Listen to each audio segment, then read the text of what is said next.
In the world of high-end horology, the study and crafting of mechanical watches, everything comes down to fractions of a millimeter.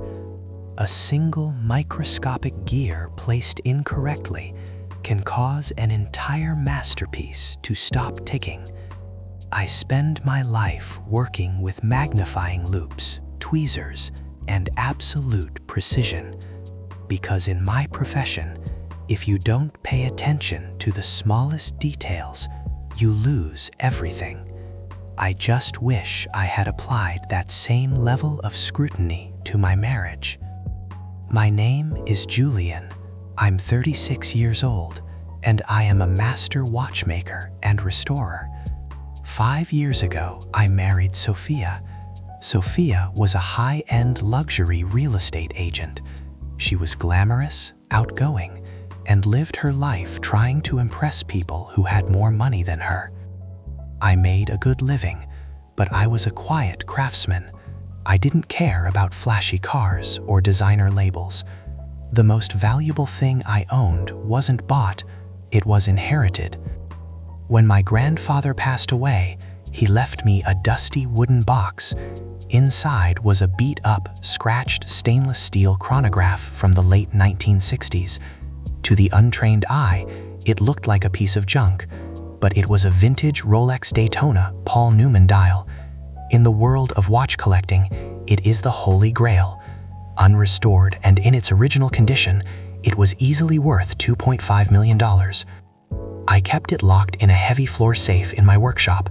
I told Sophia it was just a sentimental keepsake. I didn't want the burden of a multi-million-dollar target in my house. But secrets, like old watches, have a way of eventually revealing their true face.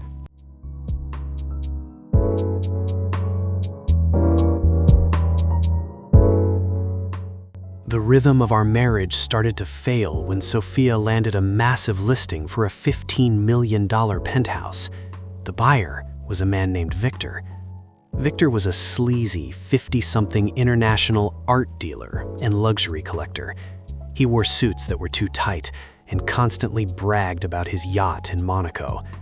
Suddenly, Sophia's real estate commissions weren't enough. She became obsessed with Victor's lifestyle. She started coming home late, smelling like expensive cigars and vintage champagne. Then, the red flags started ticking loudly. First, the sudden interest in my work. For 5 years, Sophia never stepped foot in my workshop. Suddenly, she was asking highly specific questions about my grandfather's watch. Is it insured, Julian? What happens if someone breaks in? Have you ever had it officially appraised? Second, the lost keys. My floor safe required a physical key and a digital code. I noticed my backup key had been moved exactly 2 millimeters from where I always kept it in my desk drawer. When you work with gears, you notice when things are out of alignment. Third, the hostility. She started picking fights over absolutely nothing, threatening divorce, telling me I was a boring tradesman who was holding her back. I knew she was having an affair, but I didn't realize it was actually a heist.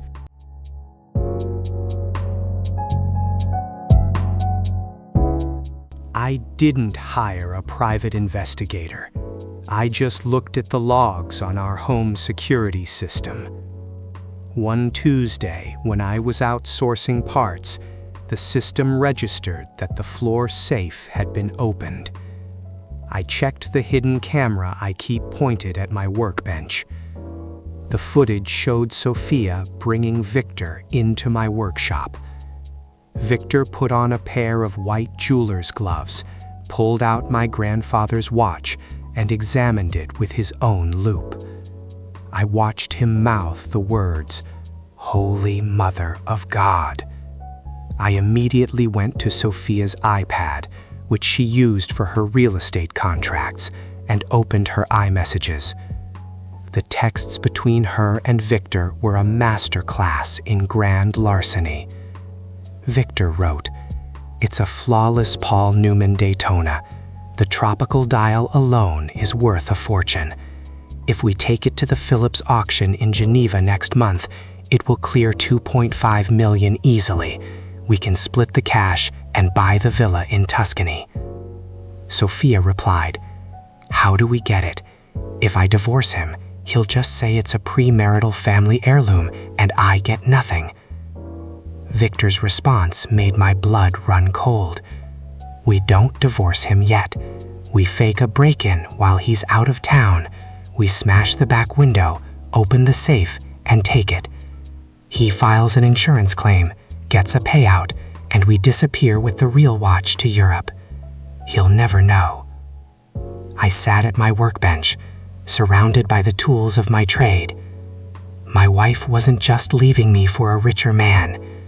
She was going to rob me blind, commit insurance fraud, and steal the one piece of my grandfather I had left.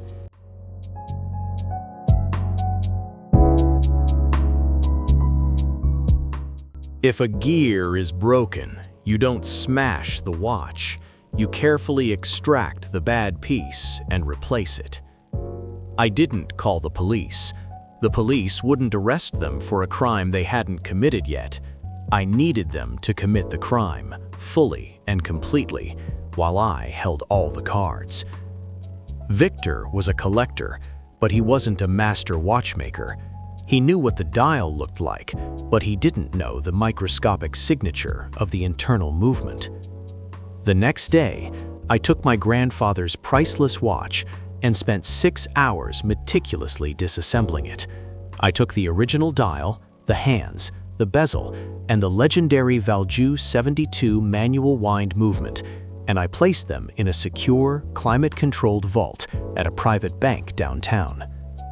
Then, I went online and bought a $500 high-tier super clone replica from a black market dealer.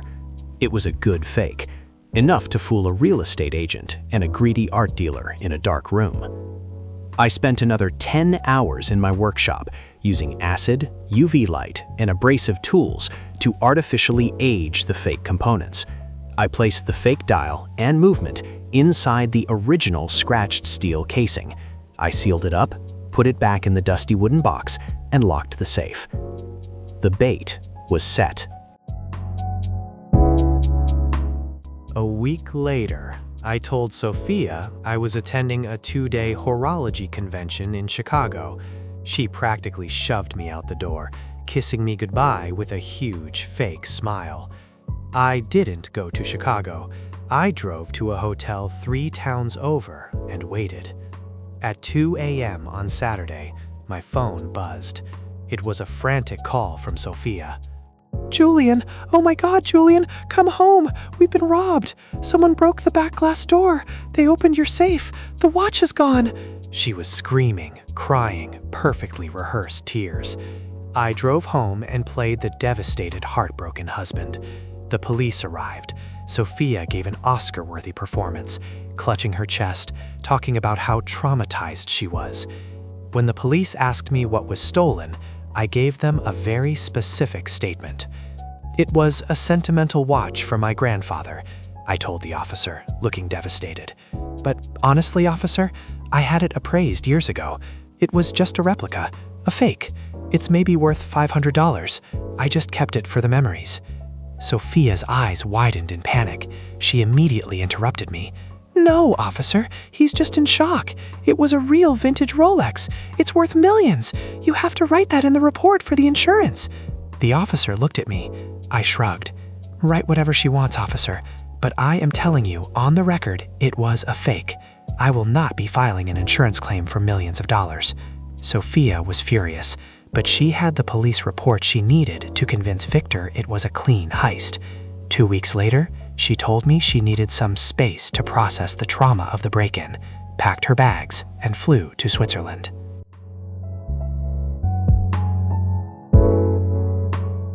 Victor had arranged to sell the watch through a highly exclusive private auction house in Geneva.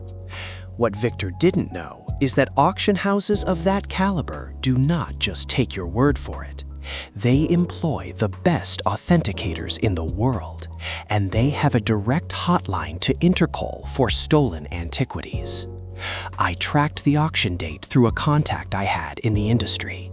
On the day of the appraisal, Victor and Sophia walked into the marble lobby of the auction house, expecting to walk out with a $2.5 million wire transfer.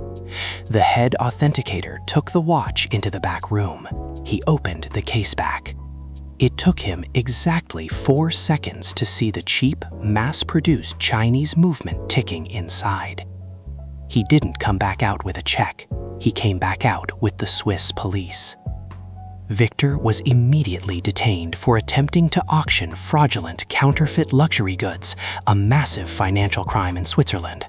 When Victor started screaming that he didn't know it was fake, he accidentally admitted that he and Sophia had stolen it from a house in America. The Swiss police contacted the FBI. The FBI contacted my local police department. The detective called me. "Julian, we have a crazy situation. The Swiss police detained a man trying to sell your stolen watch, but it was a fake." "I told you it was a fake, detective," I said calmly. "I put it on the official police report, but my wife insisted it was real. By the way, I have security footage of her and that man casing my safe a week before the robbery. I'll email it to you."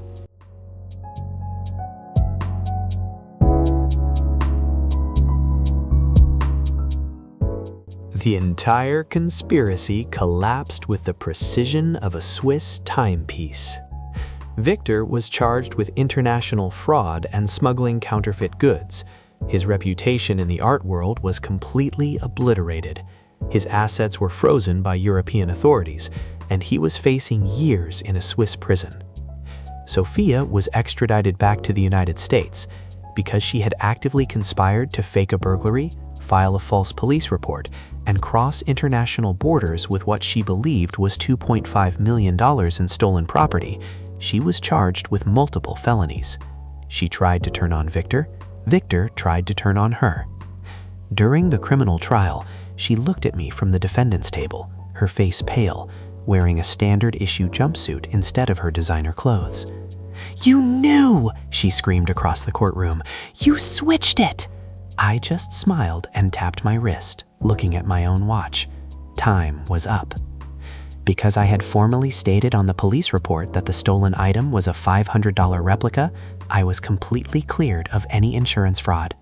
I filed for divorce, and because she was a convicted felon who had conspired to rob me, she got absolutely nothing.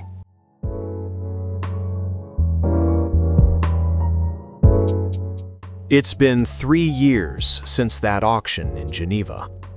A year after the divorce was finalized, I took the real dial, hands, and movement out of the bank vault. I placed them into an original period-correct casing, fully restored the masterpiece, and sold it legally to a private collector for $2.8 million. I used the money to buy a beautiful farmhouse, upgrade my workshop, and I now take bespoke restoration commissions from all over the world. I live quietly, peacefully, in exactly how I want to.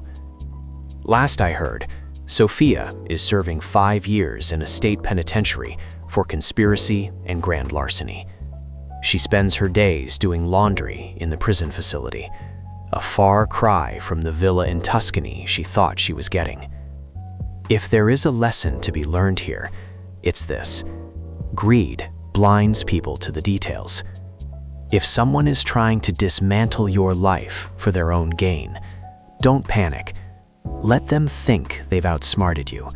Let them take the bait. And always remember that the most devastating traps aren't built with explosives. They are built with patience, precision, and perfect timing. Thanks for listening to my story. If you enjoyed this one, drop a like, hit subscribe, and let me know in the comments, what is the most valuable thing you've ever found in an attic or a safe? Stay sharp and always check the gears.